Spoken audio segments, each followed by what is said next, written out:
자손의 시라고 되어 있습니다. 내용은 이 고라 자손 중에 누군가가 예배하는 겁니다. 어떤 마음으로 예배를 하고 그 예배를 하면서 하나님께서 자기에게 무엇을 하셨는지를 이렇게 찬송하는 그런 내용입니다. 고라 자손은 이제 구약 성경 12지파 중에 레위 지파입니다.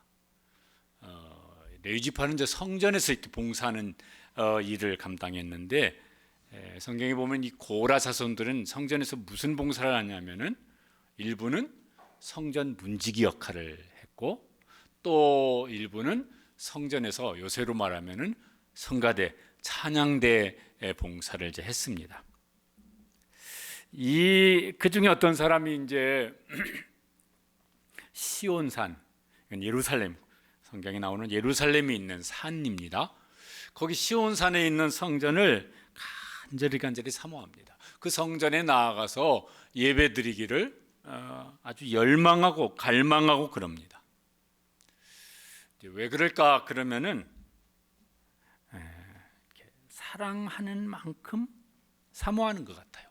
하나님이든 하나님께든 사람에게든 사랑하는 만큼 사모하는 마음이 생기고, 거기서 뭘 그를 위해 사겠다고 하는 열정이 이제 생겨납니다. 또 사랑하는 만큼 뭐예요? 만나고 싶고 함께 있고 싶고 뭐 이제 이렇습니다. 여기 이제 고라 자손은 누구와 그렇게 함께 하고 싶으냐면 하나님과 그렇게 함께 하고 싶습니다. 그렇게 이제 예배를 준비하고 예배를 드리면서 나는 복 있는 사람이다. 나는 복 있는 사람이다. 그래서요, 예배자의 행복을 이제 누리고 있습니다. 오늘 우리가 이제 주일 예배를 드립니다.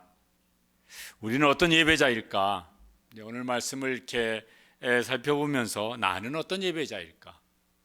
나는 그 예배를 통해서 하나님과 어떤 이렇게 하나님께 무언가를 드리고 하나님께서 우리에게 채우시고 하는 무엇을 경험하면서 예배를 드릴까? 이 말씀을 함께 우리가 잘 살펴봤으면 좋겠습니다. 이 고라 자손, 이 시인인 성도가 그 마음속에 뭐가 이렇게 가득 차 있습니다. 그걸 이제 처음으로 하는 말이 1절입니다. 자기 마음속에 이게 가득 차 있는 거예요. 같이 읽어보시죠. 만군의 여호와여, 주의 장막이 어찌 그리 사랑스러운지요. 주의 장막은 성전을 가리키는 말입니다. 그 마음속에 제일 먼저 하고 싶은 말이 있어요. 그게 뭡니까? 성전을 어찌 그리 사랑하는지요. 말로 표현할 수 없을 만큼 성전을 사랑하는 마음이 내 속에 가득합니다. 뭐 이런 거예요. 성전은 하나님이 계신 집입니다. 성경을 읽어보면은 정말 드문 일이지만은 하나님께서 내가 여기 있다라고 하는 하나님의 임재하심을 나타내 보여주세요. 그래서 거기 그 성전에서 예배하는 사람들 중에 어떤 사람들이 하나님이 지금 우리와 함께 계시구나, 이걸 이제 경험을 합니다. 그런데 막 언제든지 모든 예배하는 사람들이 다 그런 경험을 했냐면 그거는 아닙니다. 근데 이 고라 자손인 여기 이 시를 지은 사람은 그런 경험이 있는 사람 같아요. 그래서 하나님의 임재를 경험했던 그 예배를 이제 간절히 이제 사모하는 이런 지금 이제 시를 지은 것입니다. 왜 성전을 사랑할까 그러면 뭐 건물이 막 특이하고 멋져서 그럴까, 그런 건 아니겠고, 그 성전에 누가 계시니까? 하나님이 계시니까. 사랑하는 하나님이 거기 계세요. 그러니까 하나님이 사랑하는 하나님이 거기 계시니까 그 성전도 사랑스러운 것이죠. 요즘에는 잘 못 들어본 말인데 옛날엔 그런 말도 있었던 것 같아요. 어떤 사람이 자기 아내를 막 극히 사랑하면은 처갓집 말뚝을 보고도 잘한다, 뭐 이런 말이 있어요. 아내를 사랑하니까 그 처갓집도 사랑스러운 거예요. 그 집에 있는 말뚝도 사랑스러운 거예요. 여기 이제 이 시인은 그래서 이제 주의 장막이 어찌 그리 사랑스러운지요, 그렇게 이제 감탄하면서 이제 고백을 하고 있는 것입니다. 마치 무슨 사랑에 불타는 어떤 사람이 자기 연인에게 내가 너를 얼마나 사랑하는지 몰라, 뭐 이런 고백 같습니다. 이 시인의 마음, 이 성도의 마음 속에는 그게 이제 가득합니다. 오늘 우리가 이제 예배를 드리는데 우리 마음 속에는 무엇이 제일 많이 있는 것 같습니까? 지금 예배를 드리고 있습니다. 설교를 듣고 있습니다. 내 마음속에는 무엇이 제일 많은 것 같습니까? 이 신하고 비슷한 것 같습니까? 그렇게 됐으면 참 좋겠는데. 근데 이제 이 사랑하는 마음, 사모하는 마음이 많으니까 문제가 생겼어요. 무슨 문제가 생겼냐면 2절에 병이 생겼어요. 병이. 2절 읽어보시겠습니다. 내 영혼이 여호와의 궁정을 사모하여 쇠약하며 내 마음과 육체가 살아계시는 하나님께 부르짖나이다. 여호와의 궁정은 성전의 다른 명칭이고 성전 뜰이라고 이렇게 이제 해석을 하기도 합니다. 그런데 성전을 너무 사모하다 보니까 영혼이 쇠약해졌어요.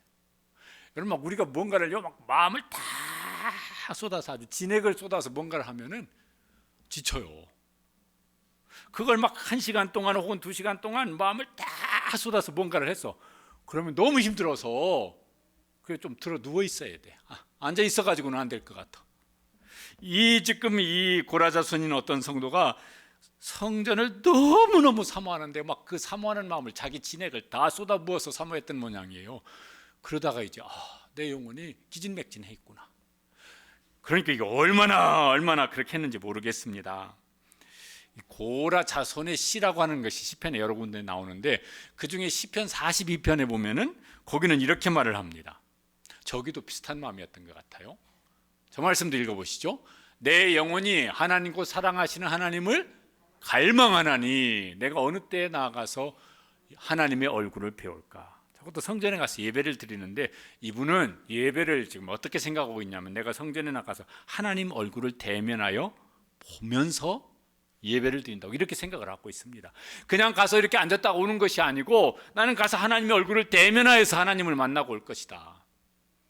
그러니까 막 갈망하는 마음이 있는데 그게 금방 안 되니까 막 거기 42편 보면 막 탄식하는 내용들이 나옵니다.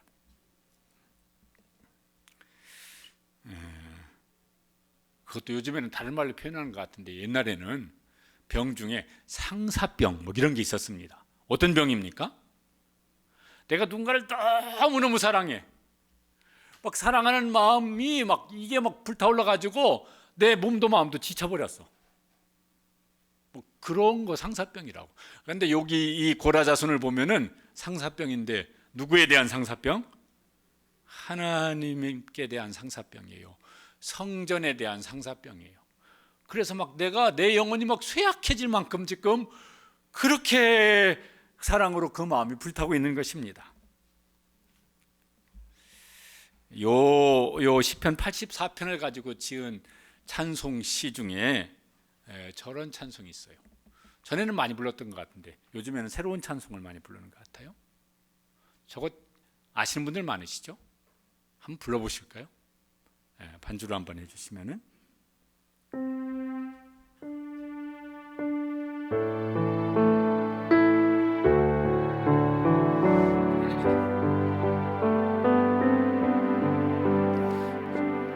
멀리 배는 나의 시온산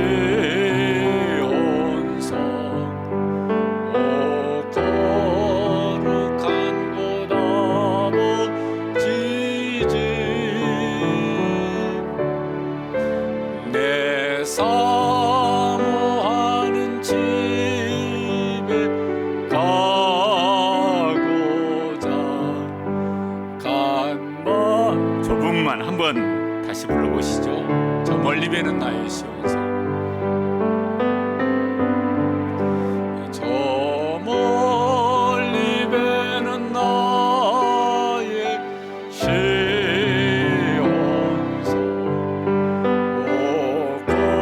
거룩한 곳 아버지지 내 사모하는 집에 가고자 간 밤을 세웠네.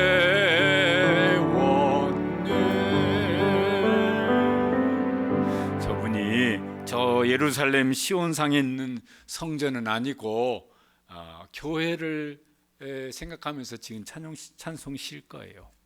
근데 저 찬송시 가사를 보니까 저분이 토요일 밤에 지은 시일 것 같아요. 내일 교회 가서 예배를 드려야 되겠는데 너무 사모하는 마음 때문에 잠이 안 와. 그 밤을 꼴딱 다 세운 거예요. 그러면 저 찬송시 지은 모양 같아요. 누군지 모르지만 하여튼 그런 생각이 들었습니다. 너무 사모하고 그래서 설레면은 잠을 설치잖아요.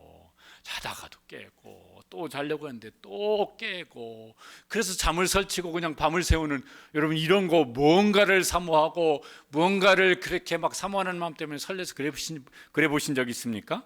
저 찬송시를 지은 분은 내가 하나님 만나서 예배를 드릴 거다, 그 사모하는 마음이 커서 밤을 꼴딱 샌 모양이에요.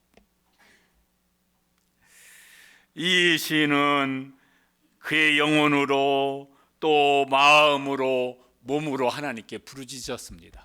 그 부르짖는다는 말이 그 단어를 환호한다 이렇게 해석을 하는 것이 더 적절하다, 이런 설명이 있습니다. 환호는 뭐 어디서 여러분 막 환호해 보신 적 있습니까? 가끔 무슨 막 유명 연예인이 무슨 막 콘서트 이런 거 하는데 막 이렇게 등장을 했어요. 얼굴만 나오면은 거기 그 참여한 사람들이 막 어떤 사람 막 펄쩍펄쩍 뛰고 어떤 사람은 막 너무 그러다가 막 졸도하는 사람도 생기고 그러더라고. 이 성도는 하나님을 생각하면서 하나님이 계신 집 성전을 사모하면서, 이게 무슨 여러 사람이 모여서 그런 것도 아닌 것 같은데 자기가 환호하다가 지쳐버린 거예요. 얼마나 그가 하나님을 사랑하고 성전을 사모하는 마음이 많았으면 이랬을까. 노래 중에요, 막 사랑하는 사람을 향해 부르는 노래, 뭐 세레나데 이러더라고. 이게 뭐죠? 이렇게 사랑하는 연인 집에 가가지고 밤중에 창문을 두드리면서 내 사랑을 받아달라고 막 밤새도록 노래 부르는 노래, 이런 류의 노래를 세레나데 뭐 이렇게 말을 하더라고요. 지금 이 고라자손은 세레나데 누구 들으시라고 지금 부르는 세레나데 그럴 것 같습니까? 하나님, 제가 하나님을 사랑하고 하나님이 계신 집 성전을 사모하는데 제가 사랑의 노래를 불러드리고 싶습니다, 이러면서 지금 이제 환호하면서 찬양을 하는 것이죠. 우리가 그렇게 찬양을 하면 얼마나 좋을까. 우리도 막 찬양하면서 은혜를 받겠고 들으시는 하나님도 얼마나 행복하실 것이겠고. 이 고라자손인 이 시인요, 마음속에 막 부러운 마음이 확 생깁니다. 그걸 이제 말을 하는데 3절에 보면 누가 부러우냐면은 저게 부러워요. 읽어보시죠. 나의 왕 나의 하나님 만군의 여호와여, 주의 제단에서 참새도 제집을 얻고 제비도 새끼들 보금자리를 얻었나니. 뭐가 부럽습니까? 새들이 부러워요. 근데 그 새가 아무 새는 아니고 성전뜰에 제단이 있습니다. 거기 어디 아마 그 성전 건물 처마 밑 어디에 제비가 둥지를 틀고 참새가 거기 둥지를 틀고 사는 새를 본 적이 있는 모양이에요. 야, 니들은 좋겠다. 나는 여기서 성전에 가기 위해서 막 그렇게 사모하느라고 내 영혼이 기진맥진한데 니들은 성전에서 맨날 살고 있으니까 얼마나 좋겠냐. 그러면서요, 그 성전에 지금 보금자리를 들고 살고 있는 새들을 부러워하는데 이렇게 보면 아주 시기심이 생길 만큼 부러워하는 것 같아요. 그렇게 부러우신 적 있습니까? 야, 당신은 맨날 가고 싶을 때 가서 예배를 드릴 수 있으니까 얼마나 좋을까. 지금도 그런 분들이 어딘가에 계실 거예요.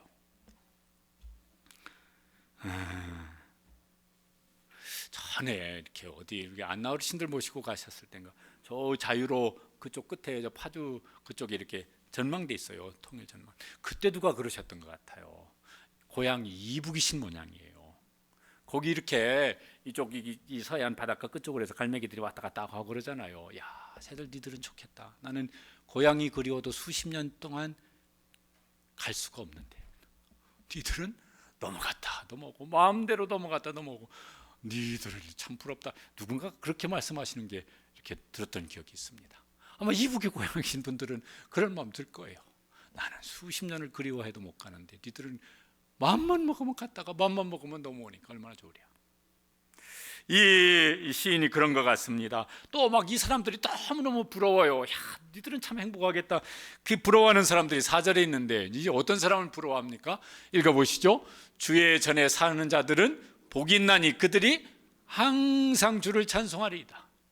이 사람이 고라 자손이니까 아마 성전 분지기로든지 혹은 성전에서 찬양을 하는 성가대원으로든지 찬양 사역을 했던 적이 있는 것 같아요. 여러분 성경에 보면은 이 레위인의 직무가 20세에서 50세까지 이제 성전 봉사를 합니다. 근데 그냥 365일 늘 그렇게 하는 것이 아니라 일정 기간 동안 가서 성전에 가서 봉사하고 그 일정 기간이 지나면 자기 집으로 와서 또 쉬고 또 일정 기간이 가면 가서 그 직무를 감당하고 이렇게 합니다. 이 사람도 그거 했었던 사람일 것 같아요. 근데 지금은 이제 자기는 집에 와 있는 것 같은데, 야, 당신들은 참 좋겠다. 아직도 당신들은 성전에서 그렇게 날마다 예배드리고 날마다 찬양하고, 야, 부럽다. 당신들은 참 행복하겠다. 당신들은 참 복 있는 사람이다.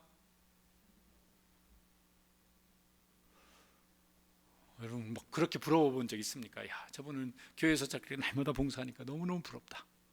뭐 그래 보신 적 있으십니까? 이 지금 고라 자손은 지금 그렇습니다.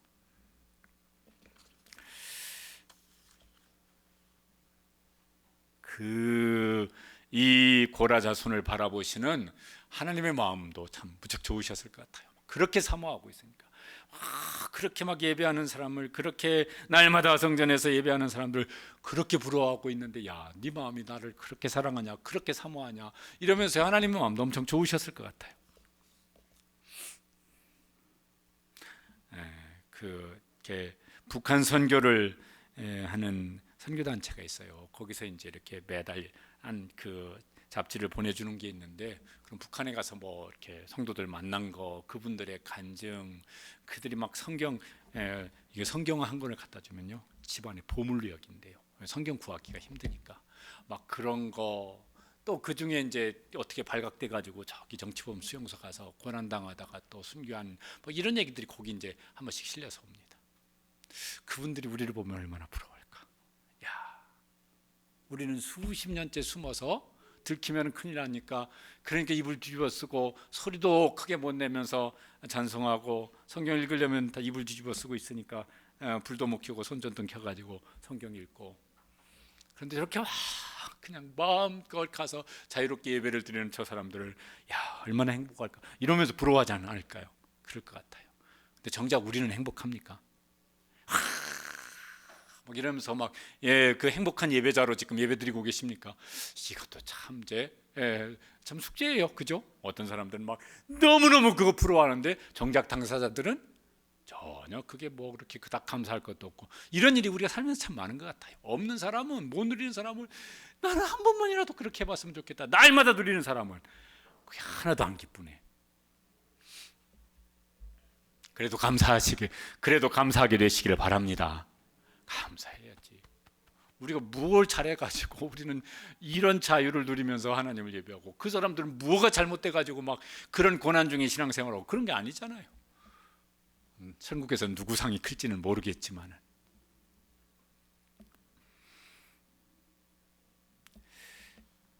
이제 이 고라 자손인 이 성도가 마음속에 그러다가 사모하는 마음이 막 간절하니까 마음으로만 그럴 수 없어. 그래서 이제 행동을 해야 돼. 요 마음이 간절해지면 행동하거든요. 무슨 일이 있어도 행동하거든요.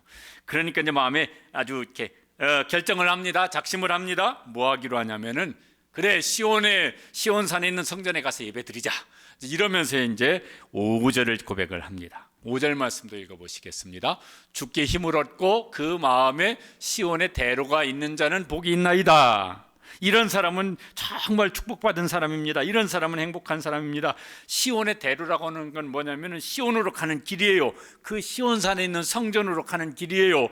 거기 그 길이 조그만 길이 아니라 큰 대로가 열려 있는데, 그 대로가 어디냐면은 저 어디 이 땅 위에 어디 대로가 있는 게 아니라 그 대로가 어디에 있습니까? 그 마음의 대로가 생겼어요.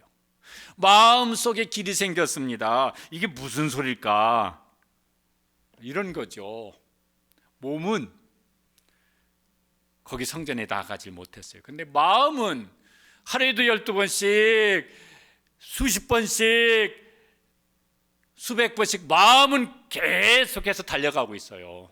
하나님께로 그 마음은 달려가고 있습니다. 성전으로 마음은 달려가고 있습니다. 그러니까 마음속에 뭐가 생겼어요? 길이 생겼어요. 한두 번 다녔으면 뭐 조그만 새길이 생겼을 텐데 마음은 수십 번이고 수천 번이고 달려갔기 때문에 거기 마음속에 큰 길이 생겼어요. 누구도 거칠 것이 없는 큰 길이 이제 생긴 것입니다.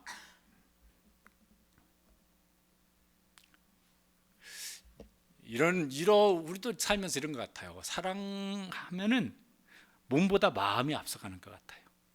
몸은 아직 거기 못 가서, 몸은 그 사람에게 못 가서, 몸은 그 사람 있는 데로 못 가서, 그런데 마음은 뭐예요? 벌써 수백 번, 수천 번 갔다 왔어요.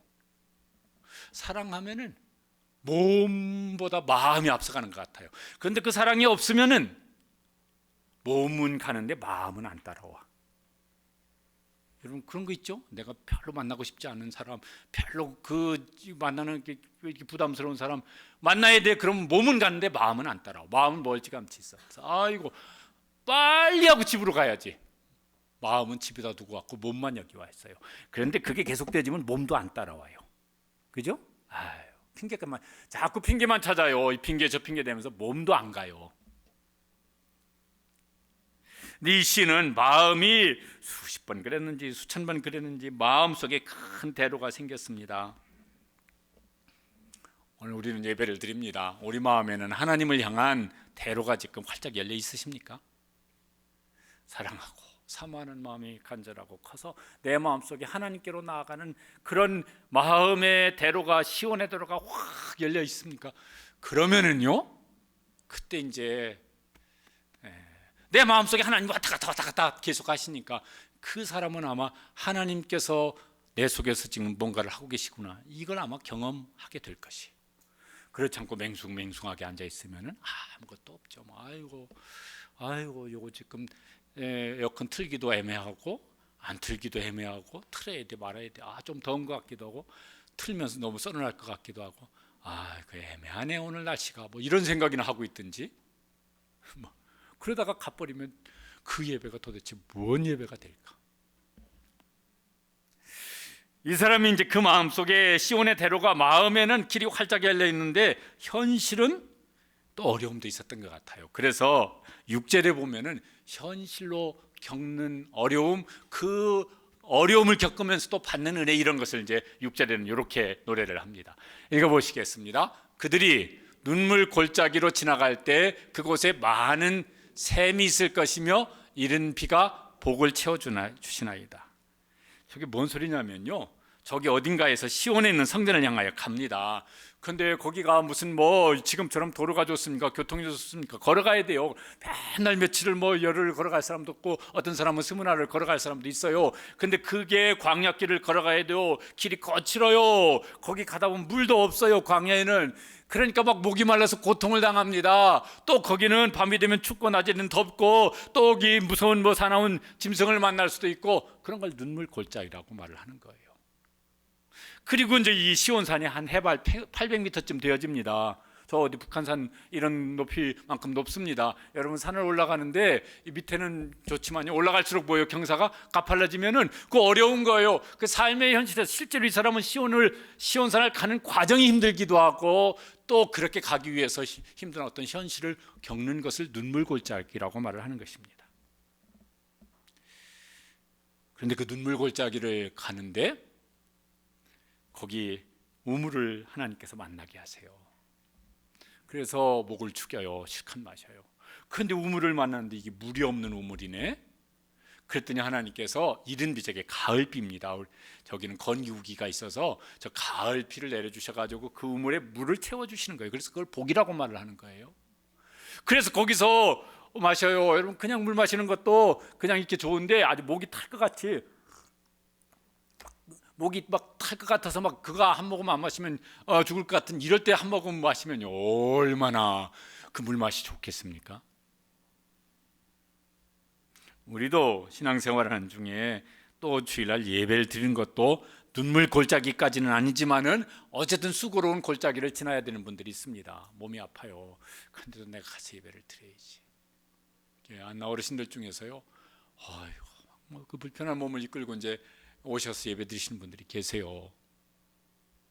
또 막 어떤 분은 막 장애가 있으신데 불구하고 개의치 않냐고 아유 고생스러우실 텐데 그래도요 무슨 막 예배 자리를 빠짐없이 지키는 분들도 계세요. 어떤 분은 바쁜데 그것보다는 예배 드리는 게 우선이야. 어떤 분은 여기 모임에 안 오면은 당신 곤란해 막 이러면서 약간은 협박도 하는데 그것보다는 예배가 더 중요하다. 그래가지고 이제 이렇게 마음속에 이게 또 이제 내일 가면 또 뭐라 그럴까 막 이런 이제 막 이러면서도 예배를 드려요. 그것도 눈물 골짜기일 수 있을 것 같아요. 근데 여러분 한번 생각을 이렇게 한번 기억을 더듬어 보십시오. 그냥 평안할 때 예배를 드리면서 받았던 은혜, 아니면은 막 뭔가 정말 막 힘들고 고생스럽고 막 정말 예배 드리는 조건이 아주 악조건인데도 불구하고 사모하는 마음으로 와서 예배 드렸을 때고 언제 막 은혜를 더 경험한 것 같습니까? 눈물 골짜기를 지나와서 예배를 드릴 때 뭔가 예배 드리는 기쁨도 있고 은혜도 받고 먼 하나님께서 나한테 주시는 은혜도 체험하고 그럽니다.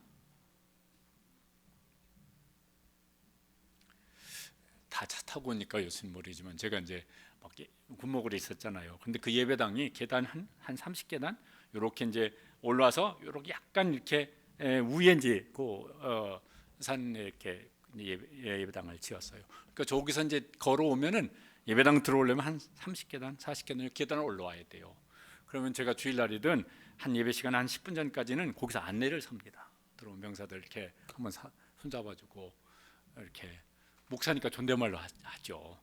군인은 군대지만은 저는 이제 존댓말로 하고 그러면요 특별히 계급이 낮은 2등병이나 1등병 손잡 꼭 잡아주고 존댓말로 말을 하면요 굉장히 좋아해요. 그런데 저 계단 밑에서부터 2계단, 3계단, 5계단 올라왔는데 벌써 눈물을 펑펑 쏟으면서 올라오는 이런 사람들이 이제 군인들이 가끔 있어요. 대체 누굴까요? 갓 전입 온 2등병. 막 이제 군대 가면 너 오늘 축구 시합 있는데 교회 갔다 오면 너 아주 이제 죽을 줄 알아 막 그런데도 불구하고 예배 참석하는 그런 병사 이런 사람들은요 저 계단 올라오면서 안에서 찬송 군정병들이 이제 찬송을 부르고 있거든요. 그러면 올라오면서부터 울어. 강대상에 서서 찬송 부를 때 오면 찬송 부를 때도 울면서 찬송 불러요. 왜? 눈물 골짜기를 지나서 여기 예배 자리에 왔거든요. 물론 평안할 때도 그렇게 더 사모하십시오. 근데 눈물 골짜기가 있으면은 개의치 말고 그 눈물 골짜기를 통과해서 예배 자리에 올 수 있게 되시기를 바랍니다. 그때 주님께서 여기 샘물의 복을 주셨다고 그러면서 그렇게 고백을 하고 있습니다. 이것도 시편 84편을 가지고 지은 찬송시인데 좀 어려워요. 저한테는. 그래서 부르지 않고 가사만 읽어보시겠습니다. 같이 읽어보시죠. 이곳에 생명샘 솟아나 눈물 골짝 지나갈 때 머자나 열매 맺히고 웃음소리 넘쳐나리라. 이 찬송가 가사죠. 시편 84. 그것도 이제 이 찬송이 자기 삶으로 경험된 분이 지은 찬송시 같아요. 그러면서 이제 은혜를 받았습니다. 그래서 힘을 더 냅니다. 분발합니다. 그래서 7절에 이제 이렇게 고백을 합니다. 7절 말씀 읽어보시죠. 그들은 힘을 얻고 더 나아가 시온에서 하나님 앞에 각기 나타나리이다. 이제 더 그래서 막 은혜를 힘입어서 더 힘을 냅니다. 산을 올라갈 때도 정상 가까운 데 가면요 이미 오래 올라와서 막 2시간 3시간 걸어 올라와서 다리도 풀렸어요. 그런데 그 정상 가까운 데는 또 경사가 또 가팔라요. 그래서 물어봐요. 얼마나 남았습니까? 그러면 100명한테 물어보면 99명은 다 왔습니다. 조금만 더 가시면 됩니다. 그래서 갔어요. 또 물어보면 다 왔습니다. 조금만. 그거 아직도 1시간 가야 돼요. 그런데 어떻게 합니까? 그렇지, 난 정상까지 가려고 내가 출발을 했지. 그러니까요. 그래. 그래서 다시 힘을 쥐어짜서 이제 올라갑니다. 이 성도는 시인은 거기 시온산 정상에 하나님의 성전이 거기 있어요. 올라가야지 힘내서 올라가자. 그리고 이제 올라갑니다. 그리고 마침내 하나님 앞에 섭니다. 시온의 대로를 다 통과했습니다.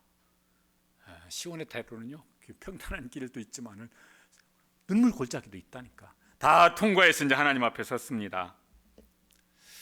사람한테도 그렇고 하나님한테도 그렇고요. 이런 것 같아요.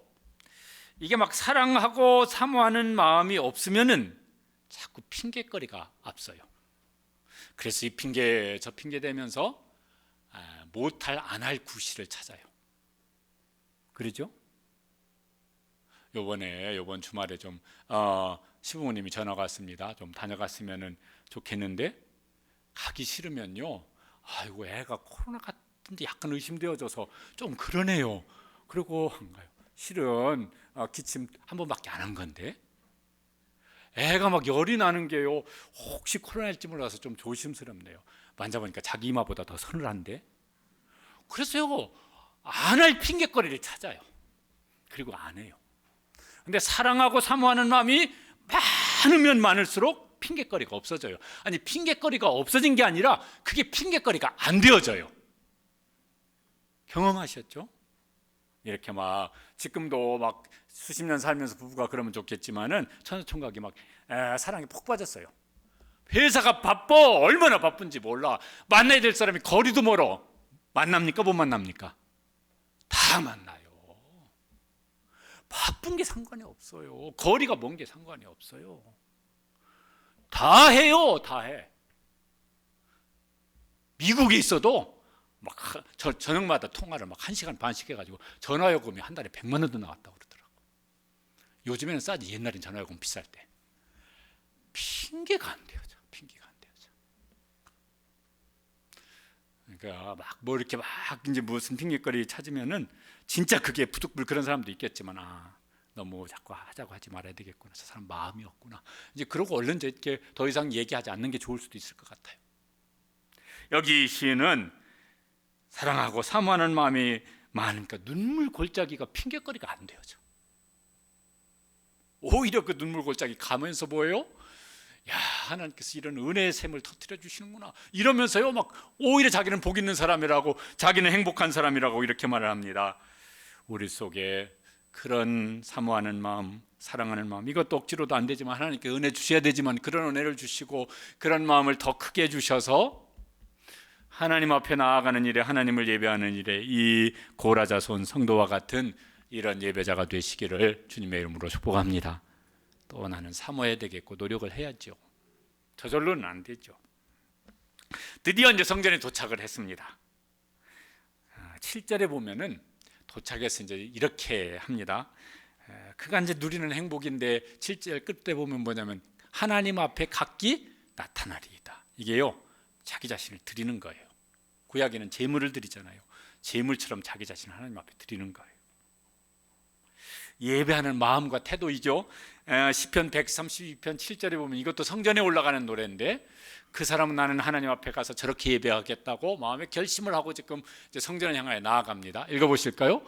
우리가 그의 계신 곳으로 들어가서 그의 발등상 앞에 엎드려 예배하리이다. 그의 계신 곳은 성전이에요. 나는 성전에 가면 난 저렇게 하나님을 예배할 거야. 그러면서 이제 예배를 드리면서 기도합니다. 8절 9절에 이렇게 이제 기도를 합니다. 함께 읽어보시겠습니다. 만군의 하나님 여호와여, 내 기도를 들으소서. 야곱의 하나님이여, 귀를 기울이소서.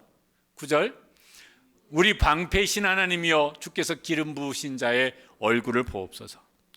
저렇게 저런 마음으로, 저런 사랑에 사모하는 마음으로 나가서 기도하니까 그 기도가 얼마나 진심 어린 기도를 할까, 얼마나 간절할까, 얼마나 친밀한 기도를 할까. 마치요, 여기 지금 표현이 뭐냐면은 하나님 귀를 기울여 들어주세요. 이게 뭐예요? 하나님 귀에다 대고 지금 자기가 말하는 것 같은 그런 마음으로 기도를 하고 있어요. 하나님 귀 좀 대세요. 제가 말씀드릴게요. 그게 간절함이기도 하고 또 뭐예요? 친밀함이기도 하고, 그렇게 지금 이제 예배를 드리면서 기도를 하고 있는 것입니다. 근데 기도하는 내용이 뭐냐면, 방패란 말은 보호자란 말인데 하나님은 우리의 보호자이십니다. 그래서 이렇게 해주시기 바랍니다. 주께서 기름 부으신 자의 얼굴을 살펴보소. 기름 부으신 자는 특별히 이제 이 상황을 보면 왕인 것 같아요. 왕, 대제사장, 선자에게 기름을 붓잖아요.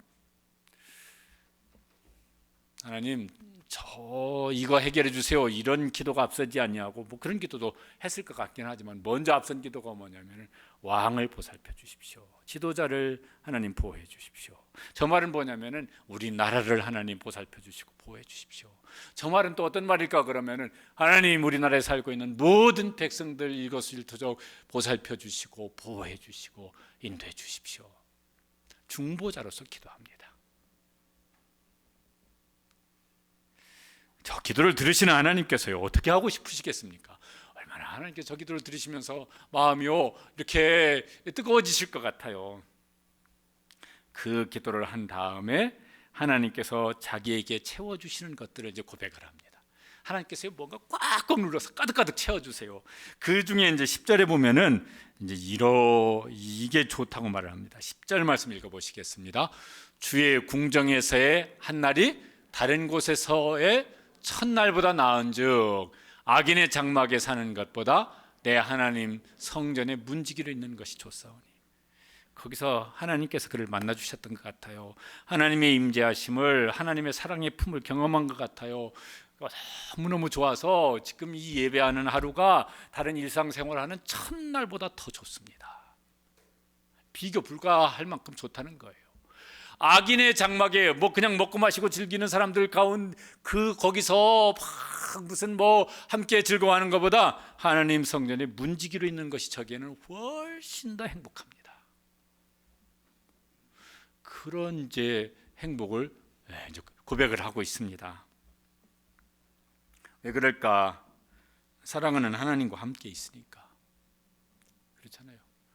내가 사랑하는 하나님, 내가 사모하는 하나님, 그 하나님과 지금 예배하면서 하나님과 함께 있으니까 그 이상 좋은 게 없어요. 사랑하지 않으면 함께 있는 게 불편하다니까.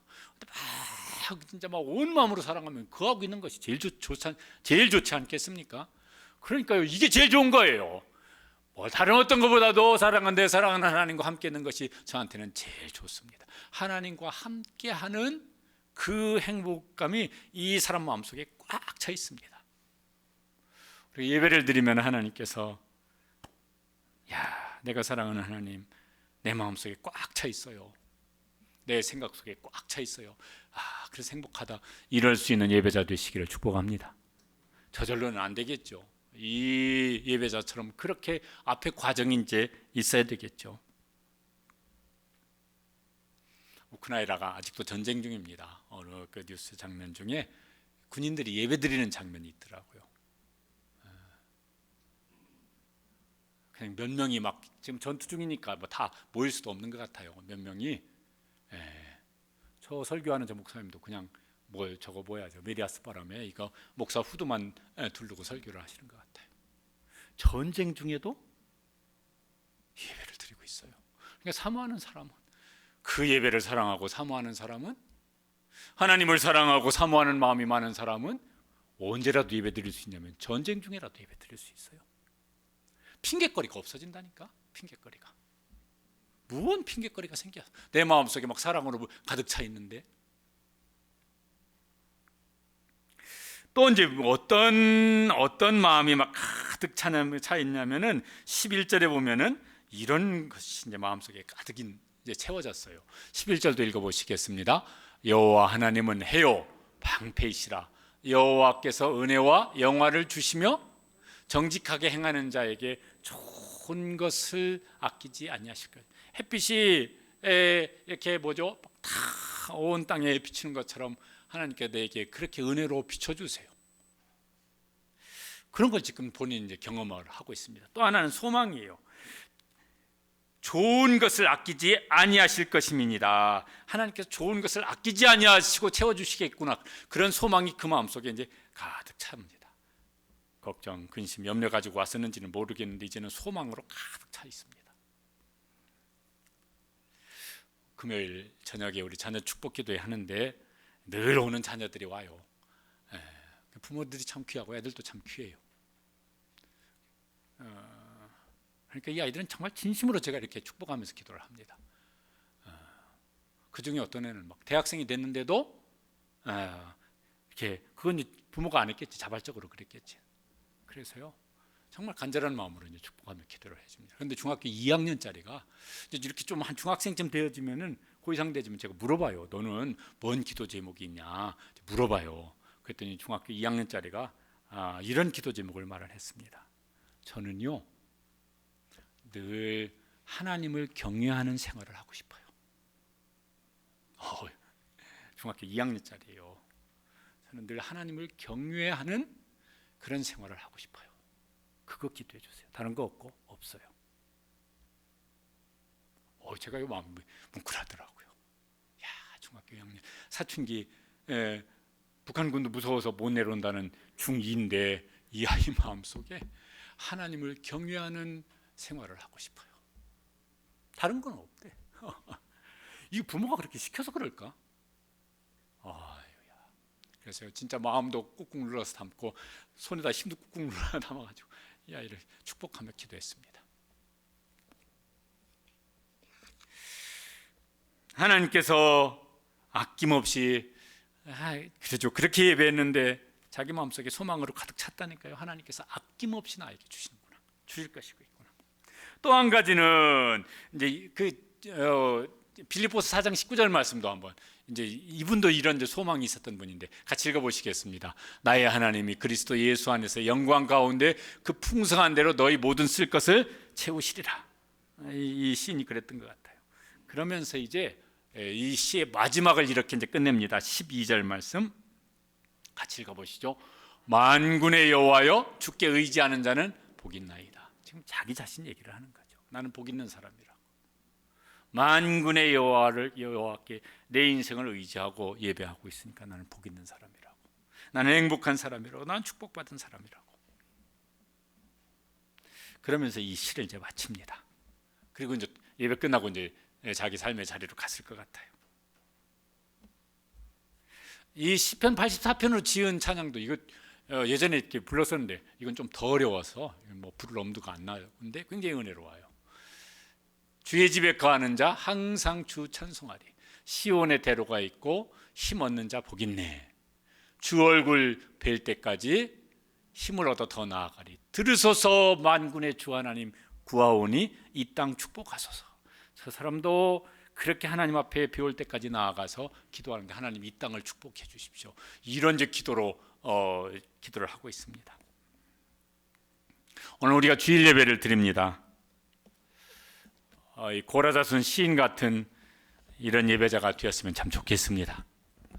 예배를 드리면서 나는 진짜 복 있는 사람이야, 나는 진짜 행복한 사람이야, 나는 진짜 축복받은 사람이야, 이런 행복한 예배자 되시기를 주님의 이름으로 축복합니다. 저절로는 안 되죠. 이 시인처럼 우리 마음속에 시온의 대로가 먼저 열려져요.